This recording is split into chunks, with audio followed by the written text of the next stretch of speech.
First of all, it's great to see so many colleagues and friends and great contacts out here. I really think events like this are an absolute testament to the innovation and the collaboration that's taking place here in Puerto Rico. The ability to get so many folks together to talk about different topics and really what's going on in Puerto Rico and what makes Puerto Rico really special is, I think, really important. Events like this are what's really going to help propel us forward and continue to elevate Puerto Rico's position on the map. As mentioned, my name is Colton Wanke. I'm a partner at the Puerto Rico Innovation Fund and also a founding member of DEC Analytics. And as your moderator today, we'll dive deep into the vibrant world of innovation that is here in Puerto Rico.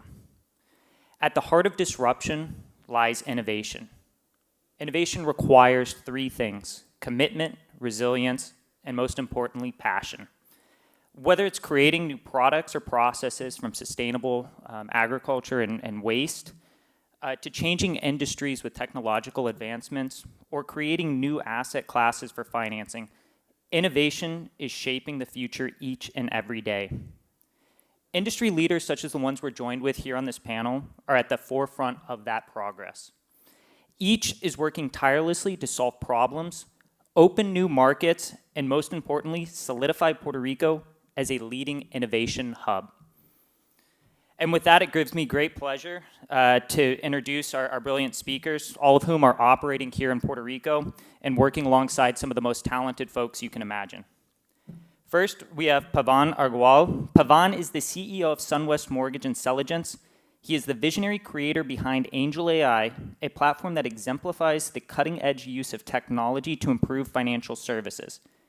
His leadership in developing this innovative AI technology is revolutionizing customer interactions and decision-making in the financial sector. We're also joined by Ben Ellis. Ben is the CFO of CarbonWave. And just to add a little bit more to that, Ben and the team at CarbonWave are leading the charge in creating regenerative, plant-based biomaterials from seaweed, addressing critical environmental challenges. Their innovative approach not only transforms what was once considered waste, but also offers sustainable products across agriculture, textiles, and personal care products. We also have Brian Diaz. Brian is the principal and CEO of Pacifico Group. He stands at the forefront of technology implementation and software development. As a leader in the digital business consulting and disaster recovery and response space, his expertise has been instrumental in optimizing processes for a diverse range of clients, including large corporations and government entities, not only here in Puerto Rico, but other jurisdictions as well. And our fourth panelist, Nathan Wiggum. Nate is the managing director of lending at Gulp Data. He and the team at Gulp Data are working to revolutionize the fintech landscape by creating novel data valuation methodologies and non-dilutive funding mechanisms using data as collateral. Their approach, grounded in a deep understanding of the value of data as an asset, is helping companies of all sizes while preserving their equity and autonomy. All right, so with that, let's kick off the conversations. I would like to first turn the discussion to the buzzword that is artificial intelligence and the way that AI is rapidly changing many industries. I will mention there's an amazing panel tomorrow on AI that I would recommend all of you attend. That's going to dive into some opportunities in AI and also addressing some of the critical questions regarding governance and potential challenges. However, first, I'd like to turn the discussion to several specific use cases in the financial services space with our panelists, starting with you first, Pavan. Your team at Selligence has taken a unique approach to AI, incorporating what you call empathetic technology into the core of Angel AI. Can you briefly describe what empathetic technology is and how the innovation of Angel AI is revolutionizing interactions within the financial services and real estate sector? Yeah, so in a simple way, empathetic, a computer is better at understanding how you feel than actually another human being is, because a computer has no emotions to get in its way. So if right now, if you're feeling a little cold, you might be a little tense, a little shivering, and the optical cameras in here could recognize that, pick up on those signals, and change the temperature. So that's a simple example of empathetic technology. I'm actually feeling just fine in here. How about you? And as a follow-up, touching on the journey of developing Angel AI, what are the most surprising challenges or discoveries that you encountered in this process? The biggest challenge is finding the talent to AI talent. Is really hard to find AI talent. So our approach was simply to build it. And we built it right here in Puerto Rico. And our director of engineering, he's ex-US Navy, went to UPR. And it's just literally, the attitude is simply, give me a challenge and I'm going to take care of it. So, and I see that over and over again with the people we hire in Puerto Rico. With that said, there's too many people, too many engineers that graduate here leave the island, and so that's part of the challenge of recruiting engineers here. But nevertheless, they are here. They would rather stay if they have their clear vision and a good vision they can really believe in, okay, and some fun and exciting challenges for them to work on. Absolutely, and that'll be something that we touch on here throughout the conversation, the access to talent and creating those opportunities to keep the brilliant minds here. But Nate, I would like to jump to you. Similarly, you and the team at Gulp Data are using machine learning and AI to change the way companies see their data. Can you talk about how Gulp Data has developed an innovative approach to lending that uses data as collateral? Additionally, can you touch on how the company is incorporating machine learning to value collateral in this new asset class? Yeah, absolutely. Inside them. Perfect. Yeah, so at Gulp, we do a few different things, but everything that we do is built off the back of the technology that we've developed. And so I'll answer the last part of your question first, which has to do with machine learning, which is we have created a machine learning model that can analyze a company's data assets, whatever that is, and value that on a real-time market comp basis. So the way to think about that is we can make data tangible on the balance sheet, and we can market to market. And that's one of the lines of business that we have is we do valuations as a service. So we're doing work with McKinsey and EY and other entities like that. Once we have defined the value of these data assets, we can lend against them. So we can provide a loan to a company that is collateralized by a backup copy of their data that gets refreshed on a daily basis during the term of the loan.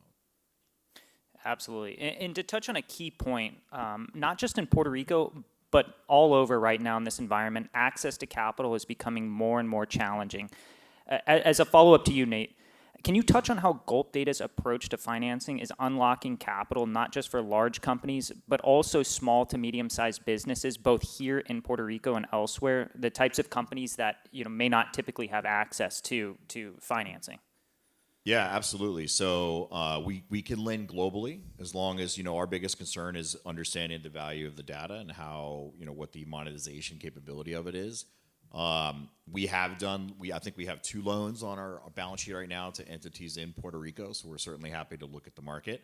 And as far as thinking about companies that might not ordinarily have access to capital, I mean, we definitely fall in that bucket as well because we are financing a very, very unique asset class. I mean, everything we do at Gulp really comes from the fundamental belief that data has value as an asset. Like think of it as like a commodity, and from that we can certainly work with SMEs as long as there's value of the data that's there, and we still do your normal credit underwriting.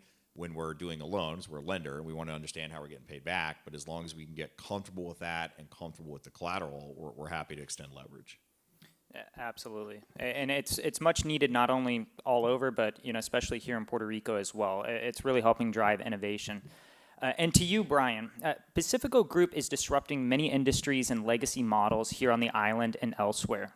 We've got Verify, Procure PR, Pacifico Disaster Recovery, and soon Pacifico RSM. My question to you is, having been born in Puerto Rico and grown up here, can you touch a little on your journey and how you identify opportunities in various markets that are primed for disruption or would benefit from innovation? Yeah, quick story. We started with the golf tech industry early in 2015. And we actually were to implement a solution for municipalities to help collect the cream, and then Maria happened.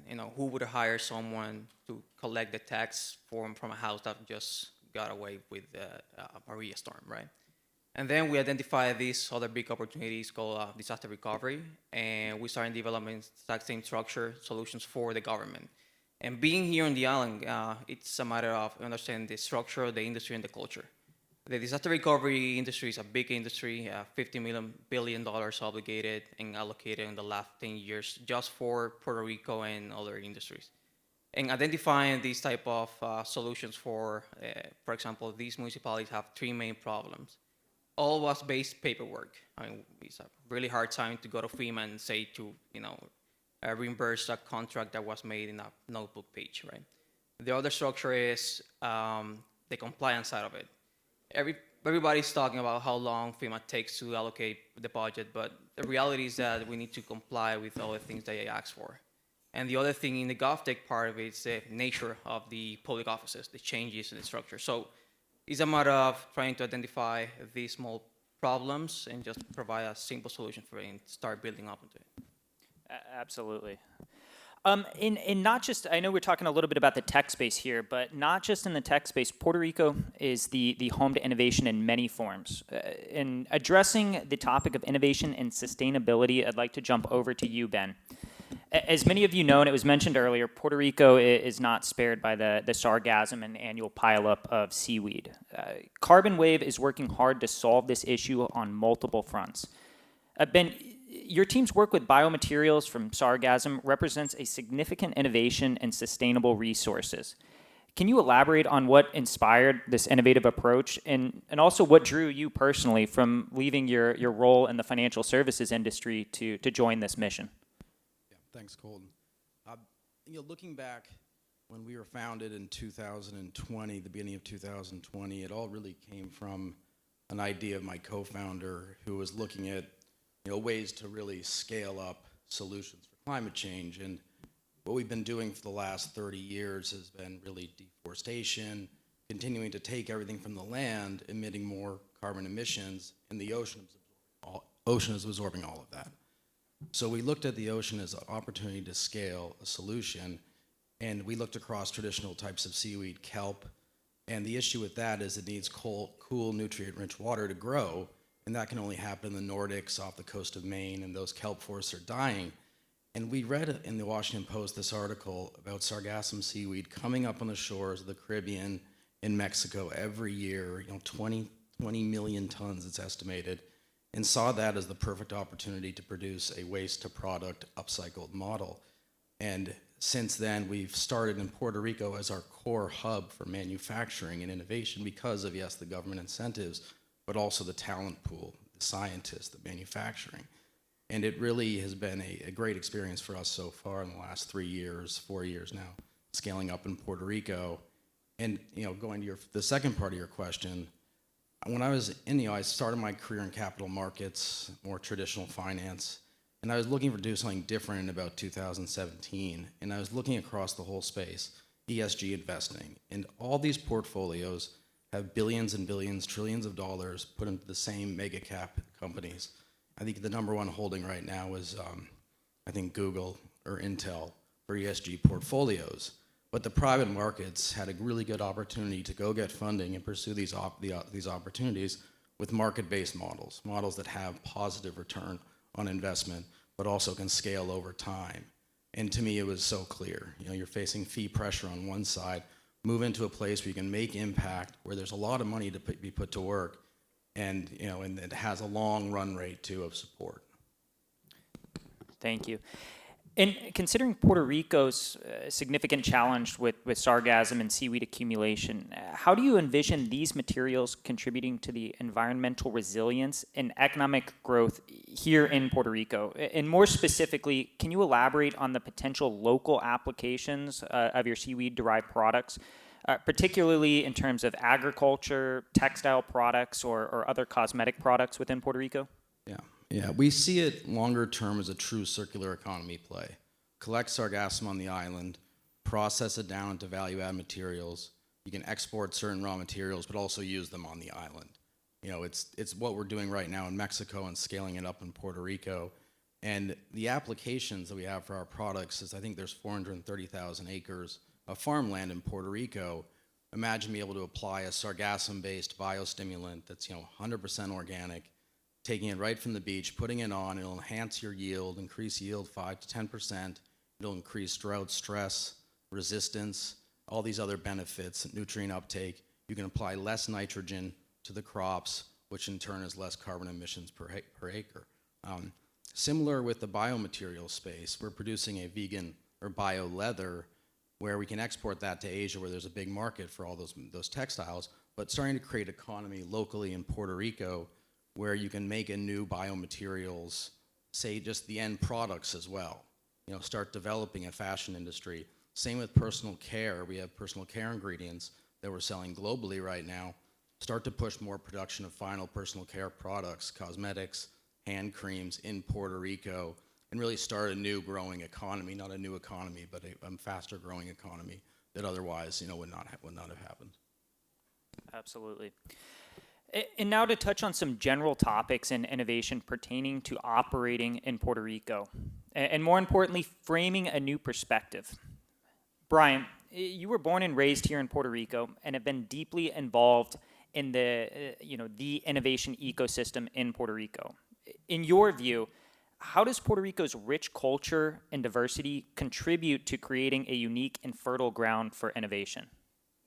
Well, Puerto Ricans have access, we can say it's the doorway to not only the mainland market, but also the Latin American market as well. There's a specific issue here in the island, for example, with the disaster recovery aspect of it. If you're operating based in Florida or Louisiana, same business, same industry, you wouldn't really understand what's happening here. There's a lot of money being obligated for the reconstruction process here in the island, but you need to understand the municipalities, the contractors, and pretty much the problems that they have. Right now, we're trying to build a structure for tech-based financing for those contractors that actually have access. The money's there. FEMA already have that obligated, and for those that doesn't know that, FEMA actually have a deadline for next September. So how you exactly ask the contractor to complete a project and a process? We don't have access to that kind of money, and the banks and the other financial institution doesn't actually understand that. So my answer to the question is pretty much trying to understand every part of it, pretty much. Thank you.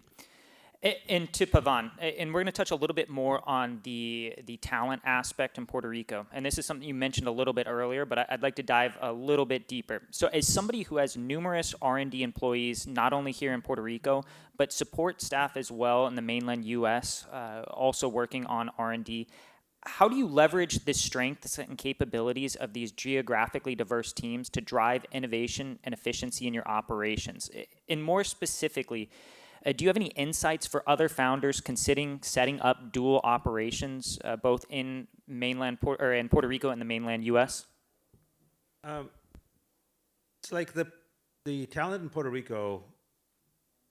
If once they have a clear vision and they believe in the vision, the amount of engineering that they do, the detail, the care is phenomenal. Whereas I find in the U.S., the engineering talent is, and we have a lot of engineers on the mainland, and also we have a lot of engineers in India. The mainland engineers are they're very accurate and precise, but they're more transactional, if that properly defines it. So they're there to get a job done, they get the job done, they do a really good job. And then the team in India, and they're amazing in a different way. At least my team. I can't speak for other teams that are there. They're really scrappy. You give them a problem and a limited amount of time and limited resources, they'll figure out a way. So they're great for prototyping. So if you want to say, okay, here's a problem, I don't know how to do it, go find it, and they'll scrap together a prototype really fast. And it's like they'll come up with out-of-box solutions. Like, okay, I never thought of it that way. So I think it's about using the different talents for their strengths. So that's why all our engineering, all the tip of the spear R&D is done in Puerto Rico, and then we do that in Puerto Rico, and then the development happens in the U.S. and then the real out of the box stuff is done in India. That's awesome. And I think that's going to be throughout the conversation, a common theme of that talent that is here. And keeping along those same lines of operating in multiple jurisdictions, Ben, what opportunities do you foresee in terms of training and employment for the local population in Puerto Rico, particularly in sustainable materials sector? And as an island, obviously sustainability is ever more critical. Yeah, it's definitely it's a newer theme in Puerto Rico than it is in the U.S. Also, startups are viewed a bit differently. Our equity is worth a lot more to somebody in the U.S., I think, than in Puerto Rico. But I think with that comes, education starting lower. And we've had a lot of success with programs at UPR, and our science team, which has developed all of our intellectual property, is based in Puerto Rico. A team of 4 PhDs spanning from microbial science to chemistry. But what we've been looking at more as we get into these more specialty roles, it's harder to find these highly niche roles in biomaterials. And I think one thing that we've started to do is work more with UPR, but even educating the younger demographic. We're starting a competition next year with 5 high schools competing for an award around environmental sustainability and conservatism and conservation to really kind of educate more about climate change, what we can do to make a difference. And as they get to that, secondary, post-secondary education level, there's going to be, I think, more specialized skill sets available for us as we grow and just the general economy altogether. But I think that it's really about finding the right scientist and then giving them that freedom, similar to your experience, giving them that freedom to investigate, do their process. We've been very successful with. So I think there's an amazing pool of talent here on the science side and also on the manufacturing side, as many do know that already. Yeah, absolutely. That's at the end of the day what innovation is. Sometimes that tinkering and the freedom to think outside the box and what people can come up with, especially here. And that the workforce talent in Puerto Rico is absolutely top notch. I can speak from our side as well. Pretty much all of our team is from Puerto Rico, based here, born and raised. And having worked all over in the States, I'm every single day so grateful for our team here. For Nate, I'm curious to dive a little bit more into on not necessarily the employment side, but more of the local market reactions to Gulp Data's innovation. You and your team have created a very unique model that has the ability to drastically improve access to capital for the local market. And I know you'd mentioned you'd already done 2 facilities here. Considering the innovation and unique nature of Gulp Data's lending model, how has the local market in Puerto Rico been adapting and embracing these offerings? Are there any unique steps that Gulp Data is taking to facilitate this adoption or market awareness here? Yeah, we're trying to get the word out in every way we can to let people or companies here, make sure they're aware of us and that our, financing is an option that they can certainly explore. We all know the capital markets in Puerto Rico are relatively limited compared to the mainland U.S. for a whole variety of reasons. And so just having any other option that's available to companies here, especially as they're in their earlier stages of growth, is really meaningful. And to build off that last question, you yourself, both personally and other businesses, have been very active in the investment community in Puerto Rico for many years. What advice would you give to a company or investor considering entering the Puerto Rican market for the first time? Yeah, that's a great question. And it's one that I get a lot, just because I've been trying to be an advocate for the island since I've been here, and I've been here for almost 5 years now. I do get a lot of companies, both in real estate, which is a lot of my background, but a lot of other things reaching out to me with that question. And my response is usually, there's, Puerto Rico has many, many unique things to offer. Obviously, there's, phenomenal tax incentives and structures here that aren't available literally anywhere else. There's excellent talent, especially on the STEM side, like we were talking about. So there's certainly all these very unique benefits that the island has to offer. But there's also bureaucracy and other things, and things can take, a little longer than you might expect. So, my advice is, listen, if you come here with your eyes open, with an understanding of what it's going to take to get things done, and with a little bit of patience, it's absolutely worth it. If you come here thinking, I'm going to get things done in a weekend and all that, like you're gonna have a different experience. So just know what you're getting into. Make sure. The other thing I would say is definitely take time to identify the real players that are in the market that are active and what are you doing, the right people and advisors to work with to help you get things done that you need to get done. I think that's really critical here. But if you're able to do that and you come in, get eyes open with realistic expectations and in a wise manner, you're probably going to do very, very well. Yeah, absolutely. And I'd like to take some time to address some of the negative headlines regarding Puerto Rico. And at times it does seem that the negative headlines can overshadow the amazing innovation that is taking place here. One of the common themes is challenges with the energy grid and infrastructure in general. But Ben, back to you. Given you and the team at Carbon Wave are setting up substantial R&D infrastructure here on the island, my question is, can you share some of your experience with setting up R&D facility operations here on the island? Is there any advice you would share for others to avoid pitfalls and ensure a smooth process in establishing a new facility-based operation here? Yeah, I'll start 6 months earlier. But no, in reality, it does take a lot more time, and setting up the company is easy. Doing an R&D office is easy, but benefiting from everything Puerto Rico has to offer, that's it's a very long project, which eventually starts to convert and it hopefully compounds over time. And I think one thing that I never did properly in our process, we were founded at the beginning of 2020, have gone through multiple investment rounds, just finished our Series A, heading into our Series B. And as I look back at all the opportunities that we've come across through machinery and equipment incentives, labor incentives, R&D tax credits, the list goes on, I never really marketed that well enough to our investors. And our investors are global, from Europe to United States to Asia. I never really marketed why Puerto Rico enough. And I think if that message, I spent more time on that, I think it would give us, that easier financing to really bridge that gap as you wait for these benefits to come through. As we are a fairly capital-intensive supply chain type business. So I think that one thing I would have done is really push the Puerto Rico angle more and look for more local investment. We have two notable investors in Puerto Rico out of about 50 investors. I'd like to see more, spend more time on Puerto Rico, more time, getting to know the investment community over the last 3 years.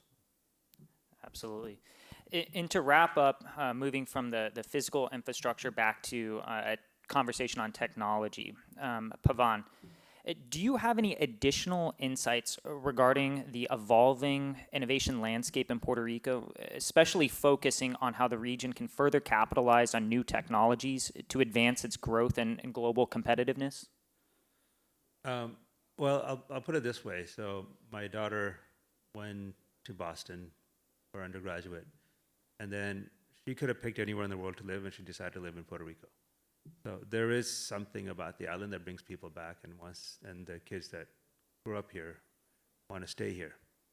So I think the continuous inspiration, I think what's lacking is kids in Puerto Rico don't believe they have a future in Puerto Rico.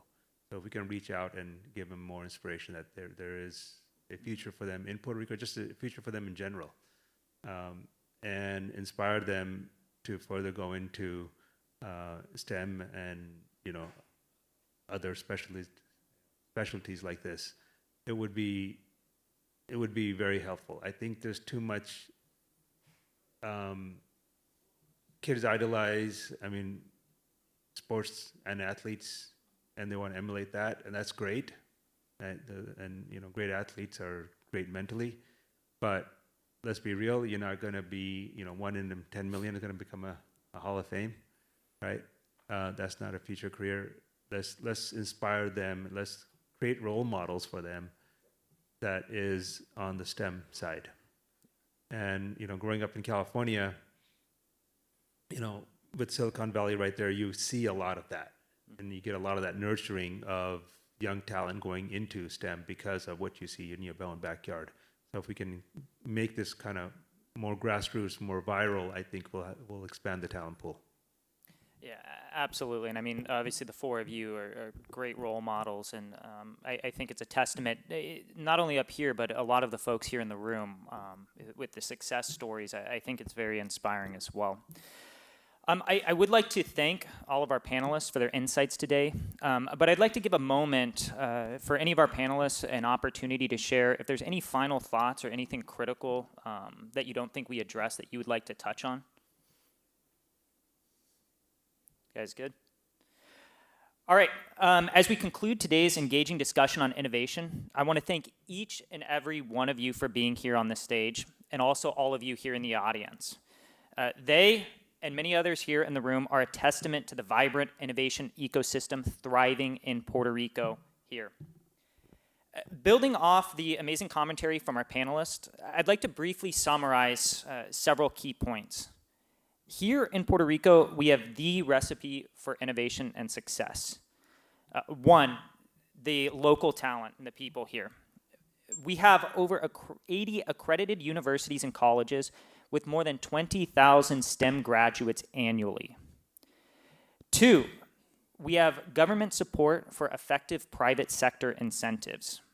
Our R&D program is unmatched by any other jurisdiction. And for those of you who are unfamiliar with the R&D program, any company with a decree here, and a lot of you will be familiar with what's called Act 60 is what everything's consolidated and under now.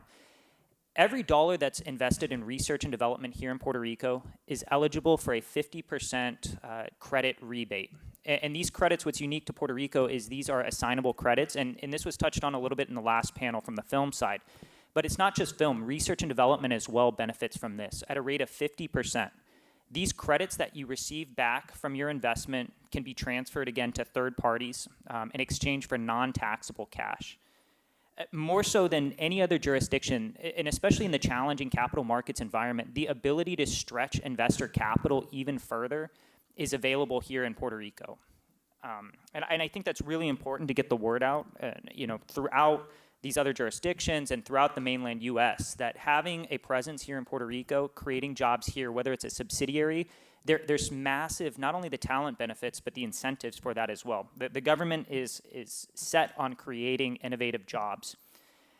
And the third point that I wanted to make, is most importantly, is the rich culture. A culture rich in resilience, determination, and an unbreakable spirit. Collectively, these are true drivers of innovation. The kind that doesn't just follow trends, but sets them. And together we will continue to drive Puerto Rico forward, solidifying our position on the global stage, ensuring that this amazing island that is Puerto Rico remains synonymous with world-class R&D and innovation. And I just want to thank you all, and we'll open it up for some questions.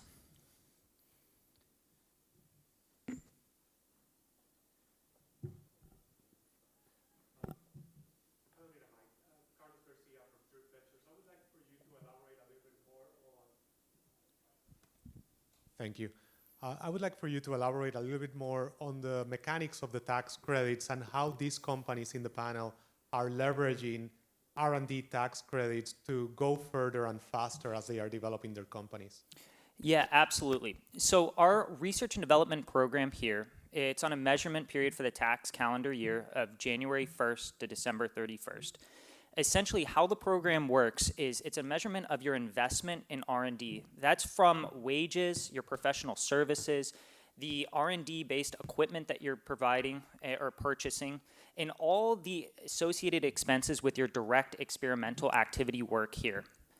From that year period, there's a process where you do need to submit, obviously, the reporting. There is an audit for fiscal responsibility that's required from a third party.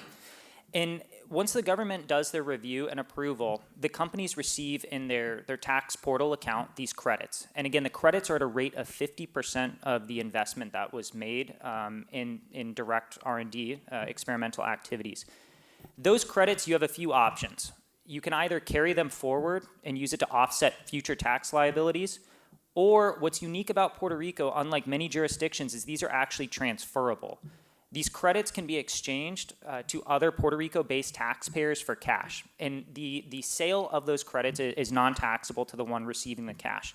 So once you have your credits, and there's the demand far outweighs the supply of credits, just given that anybody, whether it's an institution or individual, can be a purchaser of these credits. And so what it does is, you spend your money throughout the year. We have the period of time where you're developing the reporting work, we're doing the analytical work, we're submitting the reports. You're getting your credits potentially 4 to, let's say, 6 months in the following year. You're receiving back non-taxable cash. And it's not just tech, it's anything innovation on the sustainability side, software side, green energy. If you're creating new products, processes, or services here in Puerto Rico, there's amazing smart incentives here to subsidize that and support your innovation. It gives you the opportunity to reinvest back into Puerto Rico and accelerate those the R&D. And also, a bit of a shameless plug, we're working with the part of the Puerto Rico Innovation Fund, and what we're doing is we're actually leveraging these incentives. A similar kind of mental concept with the team at Gulp Data, but leveraging non-traditional assets that these companies have, and in this case, the tax credits, to provide financing against that. And these are companies that would typically not have any other access, or at least on our side, the R&D side, access to any traditional financing. So what it's allowing them to do is create a velocity of capital, of continuing to invest and grow in their operations and create jobs here. I'd like to add to that. I mean, when we've been developing R&D on this island for 10 years now, I didn't even know about the tax credit until thanks to John Pelling and DECA Analytics. So we did it simply because it works so well here. I didn't even know about it until recently that this even existed. So, Yep. Yeah, there's more reasons to come to Puerto Rico than just the incentives, but it's obviously a sweetener on top of that.